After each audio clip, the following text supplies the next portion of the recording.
கர்த்தருக்கு ஸ்தோத்திரம். இன்றைய வசனம் சகரியா 10:1. கர்த்தரிடத்தில் வேண்டிக் கொள்ளுங்கள். சகரியா 10:1. கர்த்தரிடத்தில் வேண்டிக் கொள்ளுங்கள்.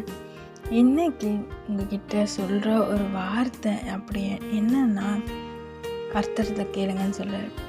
அநேக காரியங்கள் குறித்து கலங்கி போயிருக்கிறீங்கள. நிறைய காரியம், இந்த தேவைக்கு நான் என்ன பண்ணுவேன், இந்த பலவீனம் வந்துருச்சு, இந்த ஃபீஸ் தேவை வந்துருச்சு, திருமண தேவை வந்துருச்சு அப்படின்னு சொல்லி கலங்கி போய் என்ன செய்யறதுன்னு தெரியாமல் இருக்கிறீங்க.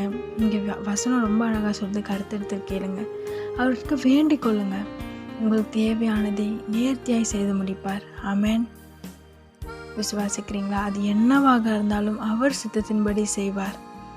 பயப்படாதீங்க, கலங்காதீங்க. கர்த்தர் உங்களோட இந்த பெரிய காரியங்களை செய்வார். உங்களை ஆசீர்வாதத்தை உயர்த்துவார். அவருக்கு தெரியப்படுத்துருங்க. என்ன தேவை இருந்தாலும் அதை அவருக்கு தெரியப்படுத்துங்க. இசப்பா எனக்கு இது வேணும், இசப்பா எனக்கு அது வேணும், இந்த தேவை சந்திக்கப்படணும் நீங்கள் சொல்லும் போது நிச்சயமாக அவர் தர வல்லவர். ஆமென். கேளுங்கள், அப்பொழுது கொடுக்கப்படும். நிச்சயமாக உங்களுக்கு தந்து உங்களை ஆசீர்வாதத்தை உயர்த்துவார். ஆமென்.